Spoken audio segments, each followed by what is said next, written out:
Jadi apa saja aspek yang bisa kita ikuti dari Rasulullah? Ada 3 yang saya ingin sampaikan secara singkat saja, karena waktu juga ini terbatas ya. Jadi kalau seorang muslim dia tidak punya 3 karakter ini, maka dia belum layak untuk menjadi seorang pemimpin.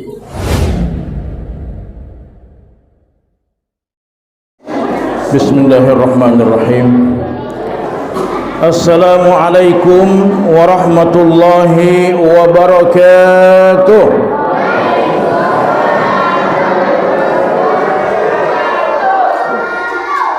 Alhamdulillahilladzi arsala rasulahu bil huda wa dinil haqq liyudhhirahu 'ala ad-dini kullih wa kafa billahi shahida. Asyhadu an la ilaha illallah wahdahu la syarika lah wa asyhadu anna Muhammadan 'abduhu wa rasuluhu la nabiyya ba'da. Allahumma salli wa sallim wa barik ala sayyidina Muhammadin wa ala alihi wa sahbihi ajma'in, amma ba'd. Faqala Allah ta'ala fi kitabihil karim wa huwa asdaqul qailin, a'udzu billahi minasy syaithanir rajim. Laqad kana lakum fi rasulillahi uswatun hasanah. Al-ayah.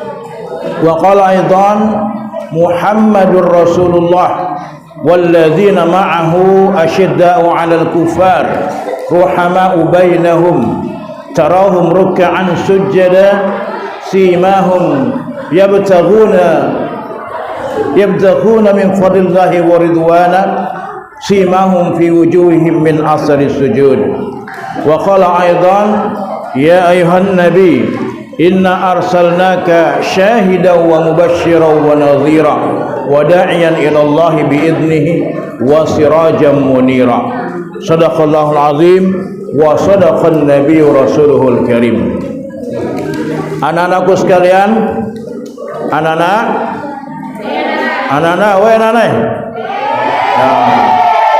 bisa jadi tenang nak? Bisa jadi tenang? Sudah mikir dapat telur toh? Oh belum pi, pantasan tidak tenang. Bagi dulu tahu telurnya itu. Biasanya itu anak-anak tidak tenang karena belum dapat. Ya, orang tua saja tidak tenang kalau belum dapat. Sama juga suami tidak tenang di rumah kalau tidak dapat. Contoh, kalau sudah dapat baru tenang. Makanya kasih mewah supaya tenang. Ya, ibu-ibu insyaallah tenang ibu deh. Nanti dapat ibu ya, nanti dapat ya. Alhamdulillah, pertama-tama kita bersyukur kepada Allah Subhanahu wa taala karena pada siang hari ini di suasana yang mungkin ini waktu-waktu tidur kita melaksanakan kegiatan yang sangat mulia, peringatan Maulidur Rasul sallallahu alaihi wasallam, hari lahirnya Rasulullah sallallahu alaihi wasallam. Yang kedua, kita bersalawat dan salam kepada junjungan kita yang kita peringati hari lahirnya pada hari ini, Rasulullah Muhammad sallallahu alaihi wasallam. Semoga kita bisa mendapatkan syafaatnya Rasul. Mau kita dapat syafaatnya Rasul? Mau dapat syafaatnya Rasul? Apa itu syafaat? Pertolongan dari Rasulullah. Ketika nanti kita ini sudah di akhirat, yaumil hisab, hari penghisaban, maka misalnya sudah tidak ada lagi amal kita, ya, maka satu-satunya yang bisa memberikan pertolongan kepada kita adalah syafaatnya Nabi kita. Bagaimana cara mendapatkan syafaat Nabi? Di antaranya adalah dengan selalu bersalawat kepada Rasulullah. Kenapa? Karena satu kali kita bersalawat, insya Allah Allah akan memberikan 10 pahala dari satu kali salawat yang kita ucapkan. Oleh karena itu sering-sering salawat kepada Rasulullah. Mudah-mudahan Allah memberikan, Nabi memberikan syafaatnya kepada kita. Ibu-ibu suka bersalawat ibu? Suka bersalawat? Oke, kita sekarang salawat dulu ya untuk menyemarakan suasana. Tahu salawat Jibril ya? Kita salawat Jibril saja ya. Sama-sama ya. Sallallahu ala Muhammad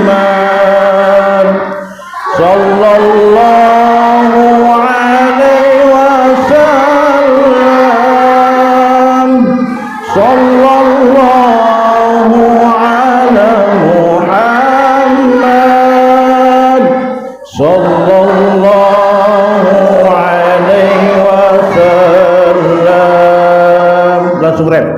Anta syamsun anta badrun anta nurun fawqa nuri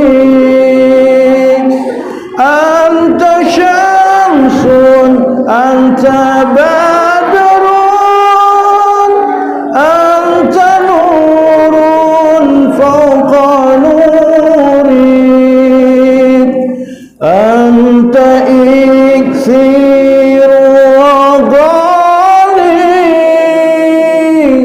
anta misbahus suduri sallallahu ala Muhammad sallallahu alaihi wasallam sallallahu ala Muhammad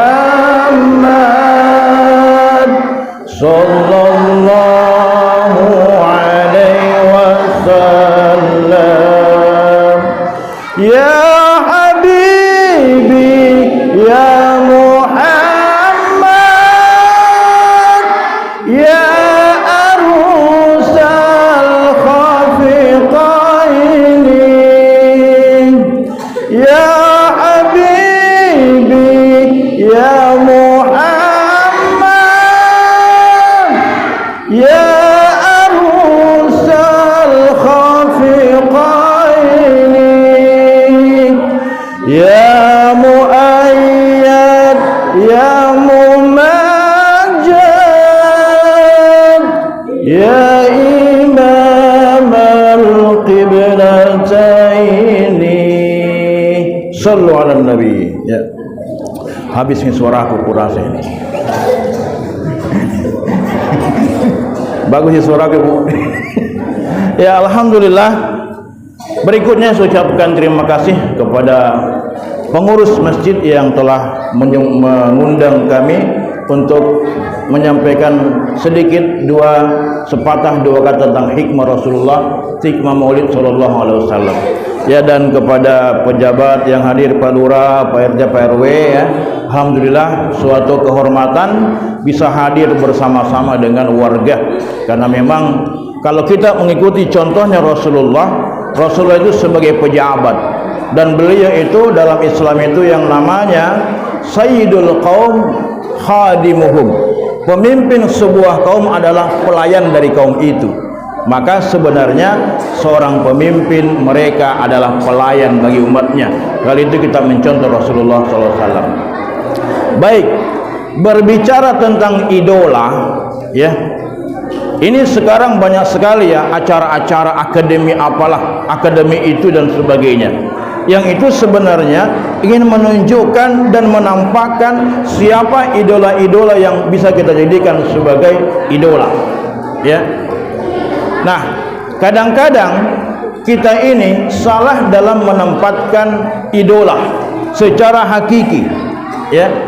Ada orang yang idolanya, ya maaf, mungkin artis ternama, ya. Ada yang idolanya seorang pejabat, ada yang idolanya seorang penyanyi, ada idolanya seorang penyanyi dangdut, ya kan begitu. Meskipun sekarang yang sekarang mengalami kasus KDRT, ya, itu setiap hari ada beritanya itu, kalau buka HP langsung, siapa namanya Ibu? Ya. Ya, jadi begitu ya. Nah, jadi itu idola. Kalau bahasa idola itu artinya, kalau dalam bahasa Inggris itu katanya idol. Idol itu adalah berhala.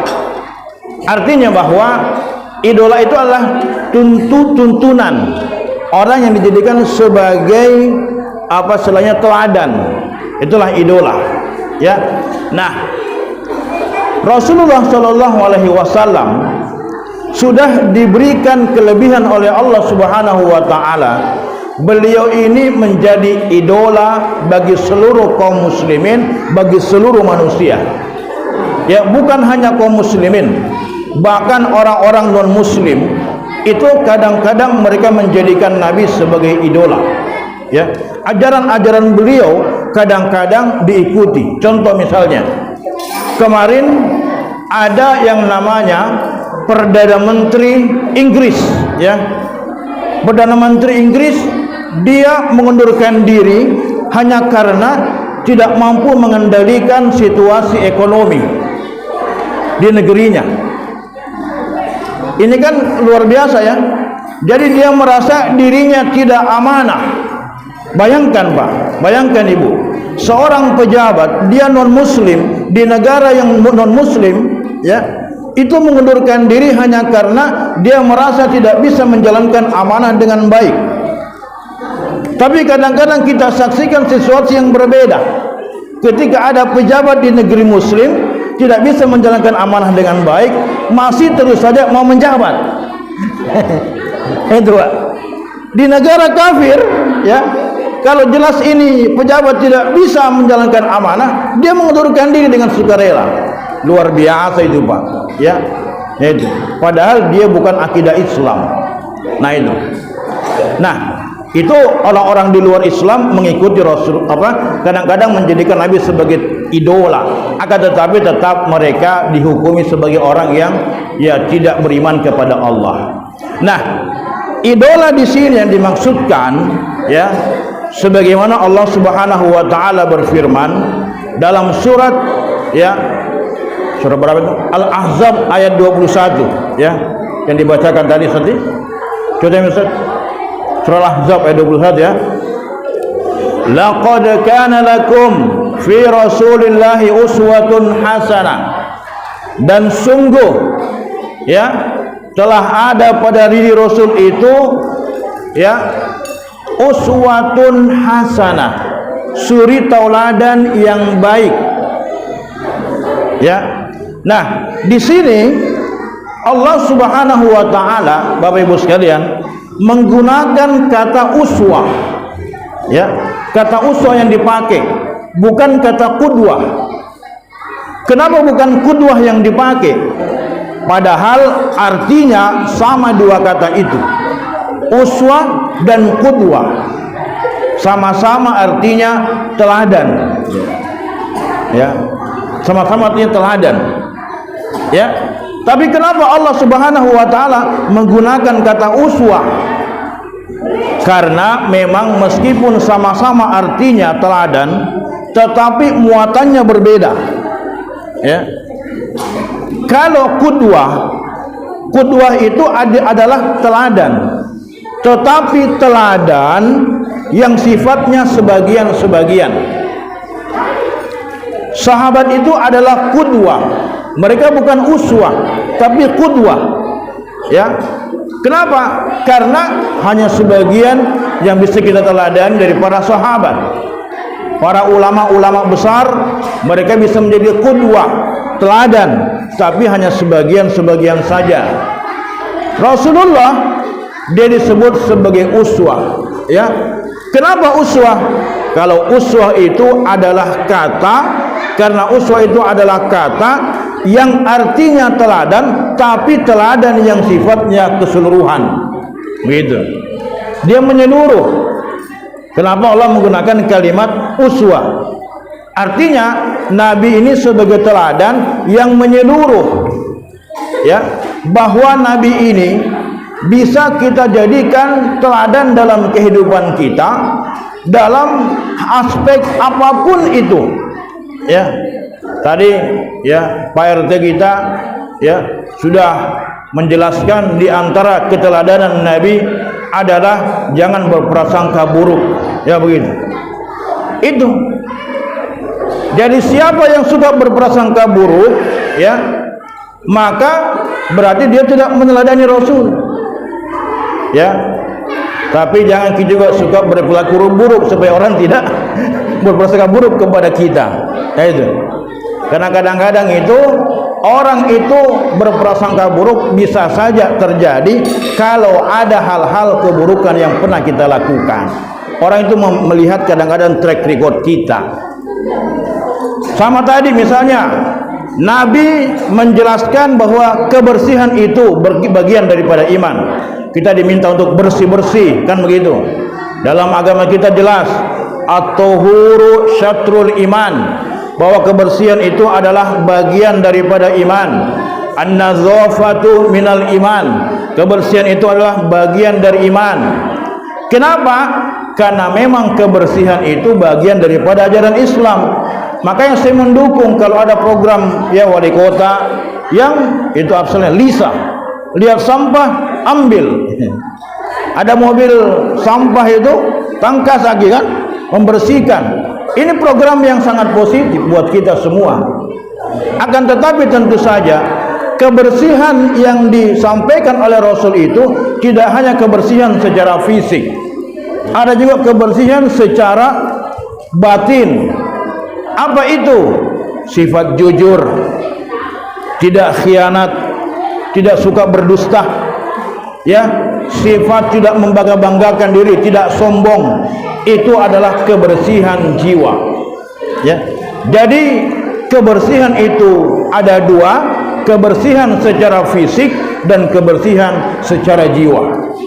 Oleh karena itu Islam tidak hanya menekankan fisik tadi, tapi juga menekankan secara kejiwaan. Maka kenapa Rasulullah SAW menyatakan, Innallaha la yanzuru ila suwarikum wa amwalikum, walakin yanzuru ila qulubikum wa a'malikum. Sesungguhnya Allah tidak melihat dari penampilanmu, Allah tidak melihat dari hartamu, tapi Allah melihat dari hati dan amalanmu. Itu. Karena ini kan penampilan Pak, cuma aksesoris saja ini. Saya pakai kopiah begini, pakai sorban begini karena muka ceramah, kan begitu. Sebenarnya saya bisa saja datang ke sini pakai baju-baju kaos, celana jeans, ceramah. Tapi kira-kira pasti tidak ada yang mau dengar ceramahku. Nabi bilang nggak usah spongor aneh, kan begitu. Ini namanya adab Pak, etika di masyarakat. Kadang-kadang etika itu lebih tinggi statusnya daripada hukum itu sendiri, ya begitu. Nah ini kalau kita berbicara tentang adab, ya. Nah Bapak Ibu sekalian yang dirahmati Allah Subhanahu Wa Taala. Jadi Rasulullah SAW itu beliau menjadi idola bagi keseluruhan aspek kehidupan kita. Aspek apa yang bisa kita ikuti dari Nabi, yang bisa kita jadikan sebagai idola, ya. Nah, suatu ketika istri Rasulullah, siapa istrinya Rasulullah Ibu? Siapa istrinya Rasulullah? Ada yang kita kenal istrinya Nabi? Ada yang kita kenal? Bu? Ada siapa? Khadijah, ada Aisyah. Suatu ketika istri Nabi Aisyah radhiyallahu anha ditanya oleh salah seorang sahabat, wahai ummul mukminin, wahai ibunya orang beriman, wahai istri Nabi, ya, bagaimanakah sebenarnya itu akhlaknya Rasulullah? Ditanya, bagaimana itu akhlaknya Rasulullah? Maka kemudian istri Nabi menjawab, khuluquhu Al-Quran, bahwa akhlaknya Nabi adalah Al-Quran. Artinya apa? Kalau kita mau mengikuti Nabi, menjadikan Nabi sebagai teladan, ikuti akhlaknya. Akhlaknya Nabi apa itu? Al-Quran. Gitu. Al-Quran itu kitab yang memuat segala macam perkara, ya. Allah turunkan sebagai, ya, basyiran wa nazira, sebagai pemberi peringatan, kabar gembira dan pemberi peringatan.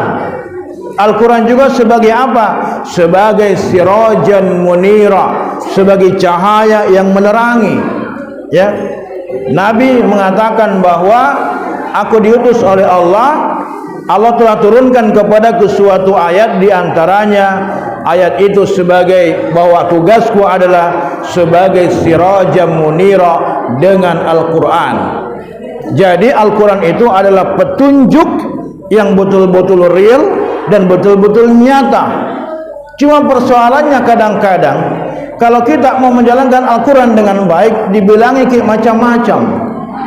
Apalagi di setengah situasi di mana sekularisasi demikian hebat, ya, globalisasi, pengaruh kebarat-baratan demikian masif. Ketika kemudian kita menjalankan ketentuan Al-Quran, dibilangi radikal itu. Nah, ini persoalannya. Bagaimana caranya kita mau mengikuti Rasulullah sementara ajaran Rasul ketika kita ikuti bilangi mikir macam-macam, tentu tidak sesuai, ya.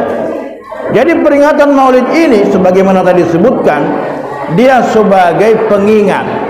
Pengingat untuk apa? Mengenang kembali sejarah kelahiran Rasulullah SAW ketika beliau diutus sebagai nabi, menjadi seorang rasul terakhir, menjadi penerang bagi umatnya. Tadi kita sudah bacakan yang namanya kitab Al-Barazanji, ya. Kitab Al-Barazanji itu kira-kira kalau tidak baca bid'ah atau bukan? Ini selalu menjadi masalah ini, ya. Kalau baca kitab Barazanji bid'ah atau bukan? Ya bukanlah, cuma dibaca, ya, cuma dibaca, dan juga dia bukan bagian daripada ibadah. Bid'ah itu kalau ada, ya, berkaitan dengan persoalan akidah, ibadah, ya, yang itu menyalahi ketentuan Nabi, itu baru bid'ah. Misalnya begini, kita tadi sudah sholat duhur, ibu, ya. Sholat duhur berapa rakaat, ibu? 4 rakaat.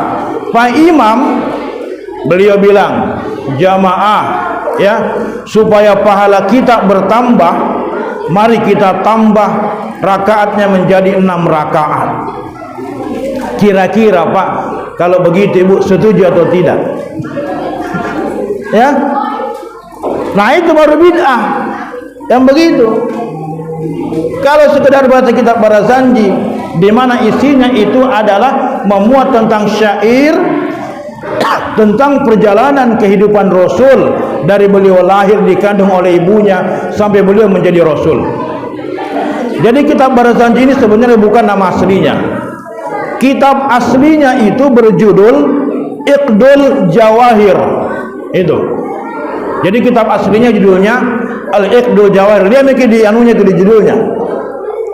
Judulnya itu Iqdul Jawahir. Apa artinya? Iqdul, kalung. Jawahir, permata. Kalung permata. Begitu. Yang mengarang adalah Syekh Muhammad Ja'far Al-Birzinj, ya. Beliau dari sebuah desa yang namanya Al-Birzinj dari wilayah Irak. Begitu.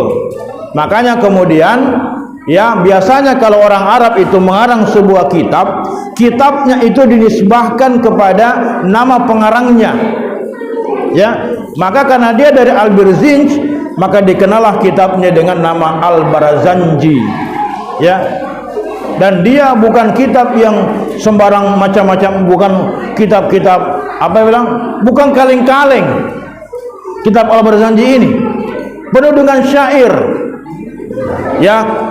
Ya, kalau kita pernah belajar yang namanya ilmu balaghah dalam bahasa Arab itu kan, kita ini kan sebagai umat Islam, ibu, ya harus kita paham bahasa Arab, ya, untuk bisa memahami Al-Quran. Bahasa Arab ada yang namanya nahu, ada sharaf, ada ilmu balaghah. Ilmu balaghah ini di dalamnya ada namanya bayan, ilmu bayan, ada namanya ilmu ma'ani, ada namanya ilmu badi. Di dalam ilmu bayan ada namanya majaz. Contoh misalnya dalam kitab Barazanji disebutkan tadi, anta syamsun, anta badrun, gitu. Nabi dikatakan anta syamsun, ya, engkau adalah matahari. Anta badrun, engkau adalah rembulan, ya. Apa maksudnya? Bahwa bukan dibilang Nabi itu sebagai matahari dan rembulan, bukan, tetapi untuk menunjukkan, aduh ini mulai ini, ya. Jadi untuk menunjukkan, ya, keindahan Rasulullah, maka dicari padanan kata kira-kira yang pas itu apa. bulan itu sesuatu yang sangat indah. Meskipun sebenarnya ya Rasulullah itu jauh lebih indah daripada sang bulan. Suatu ketika sahabat bertanya kepada Ali bin Abi Thalib, "Ya Ali, ya sampaikan kepada saya bagaimana keindahan Rasulullah jika dibandingkan dengan alam semesta ini?" Apa kata Ali bin Abi Thalib? Kalau dibandingkan dengan alam semesta ini, dengan wajahnya Rasulullah masih jauh lebih indah wajahnya Rasulullah sallallahu alaihi wasallam. Nah, begitu. Jadi luar biasa. Jadi begitulah. Jadi kitab yang dikarang oleh Syekh Muhammad Ja'far ini bukan kitab yang biasa, bukan kitab yang ece-ece, bukan kitab kaleng-kaleng, tapi kitab yang betul-betul punya makna yang luar biasa. Maka kemudian makanya kitab ini sering dibacakan di sekolah, di acara-acara kegiatan keagamaan, Maulid Nabi, Isra Mi'raj, pernikahan, akikahan dan sebagainya. Ya. Bapak Ibu sekalian yang dirahmati Allah Subhanahu wa taala. Jadi apa saja aspek yang bisa kita ikuti dari Rasulullah? Ada 3 yang saya ingin sampaikan secara singkat saja karena waktu juga ini terbatas ya. Dia bilang guru saya ya, persingkatlah, jangan terlalu lama bicara kepada 2 kelompok manusia ya. Yang pertama manusia yang mengantuk, yang kedua manusia yang lapar ya. Jadi jangan terlalu lama bicara katanya. Nah, jadi apa yang bisa kita ikut dari Rasulullah? Yang pertama aspek akidah dan ibadah ya. Tata cara beliau sholat, tata cara beliau puasa, tata cara haji, tata cara zakat ya. Dan itu yang berkaitan dengan ibadah-ibadah ritual, ibadah-ibadah mahdoh. Maka kita ikuti Rasulullah sallallahu alaihi wasallam, jadikan sebagai idola.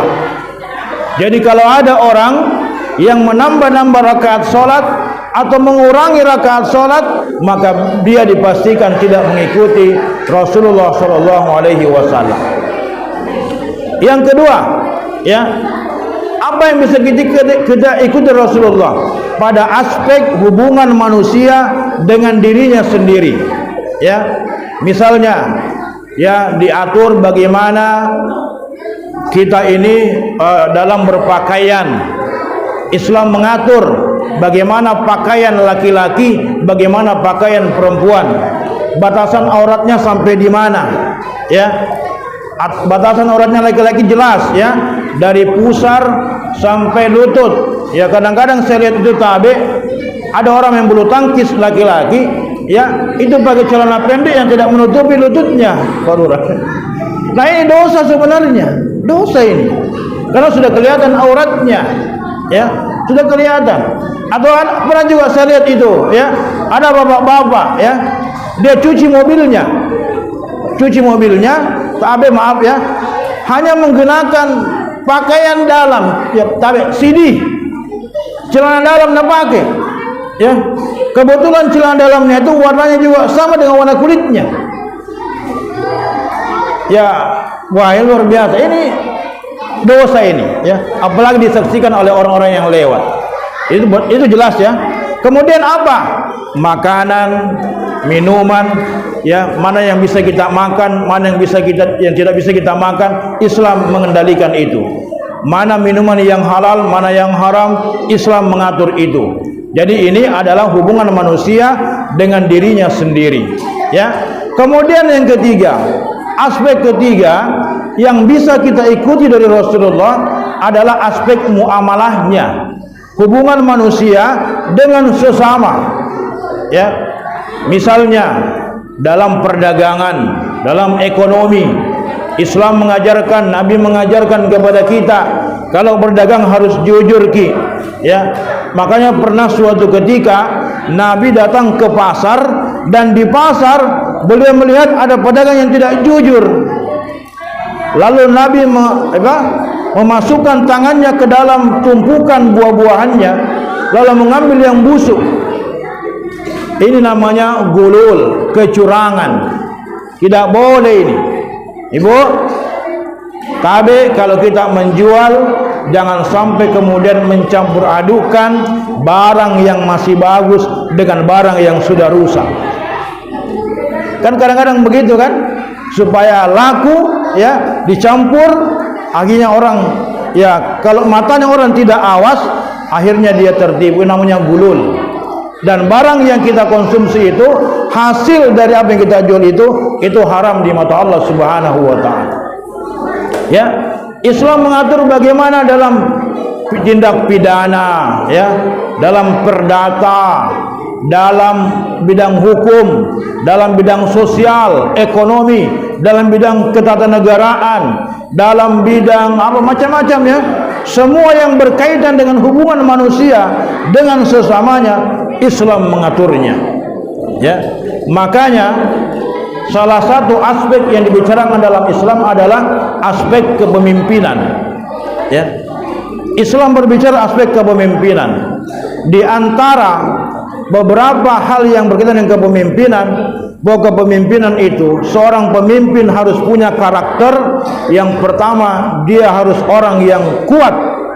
Dia harus orang yang punya kekuatan jiwa, kekuatan pikiran. Yang kedua, seorang pemimpin dia harus punya kekuatan iman. Dia orang yang paling bertakwa kepada Allah Subhanahu wa taala. Yang ketiga, seorang pemimpin, kata Nabi, orang yang selalu peduli dengan orang yang dipimpinnya. Jadi kalau seorang muslim dia tidak punya tiga karakter ini, maka dia belum layak untuk menjadi seorang pemimpin. Nah itu. Jadi itu Nabi bagaimana mengatur, bagaimana konsep hubungan manusia dengan sesamanya. Itu baru satu aspek. Bapak Ibu sekalian yang dirahmati Allah Subhanahu wa taala, saya kira banyak hal yang bisa kita jadikan lagi sebagai teladan. Artinya banyak yang bisa kita bicarakan, cuman memang waktunya tidak cukup kalau kita membicarakan semua. Berapa usianya Nabi, Bu? Usianya Nabi berapa? 62, 63 ya. Ya, usia beliau sampai 62, 63 tahun. Ya, membicarakan beliau hanya dalam waktu 30 menit, 1 jam tidak cukup, Ibu. Tidak cukup. Setiap hari banyak hikmah yang kita bisa teladani dari kehidupan Rasulullah SAW.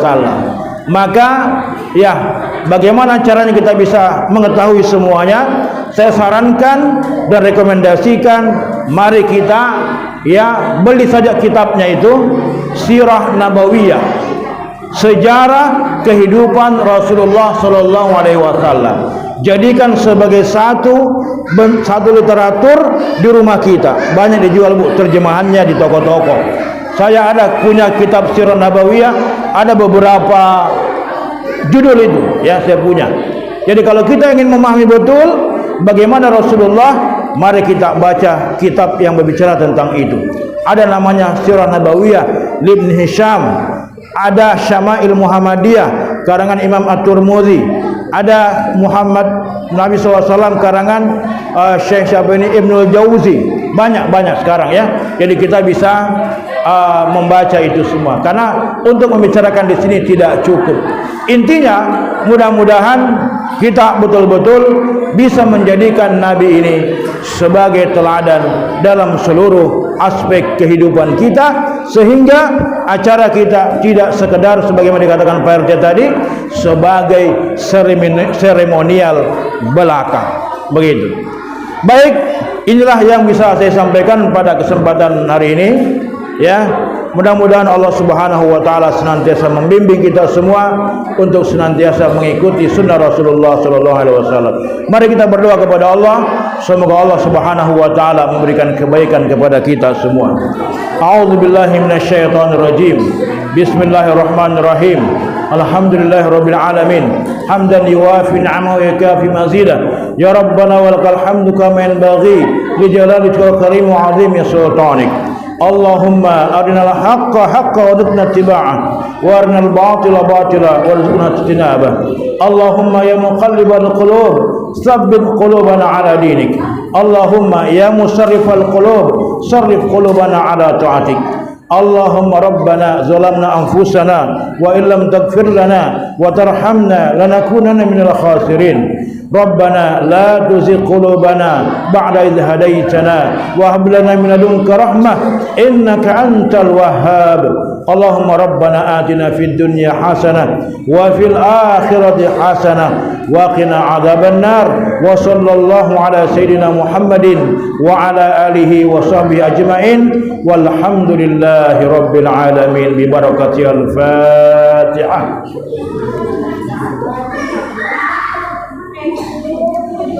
Demikian apa yang kami sampaikan. Terima kasih atas segala perhatian. Mohon maaf atas segala kekeliruan. Usikum nafsi bi taqwallah faqad fazal muttaqun. Tsumma assalamu alaikum warahmatullahi wabarakatuh.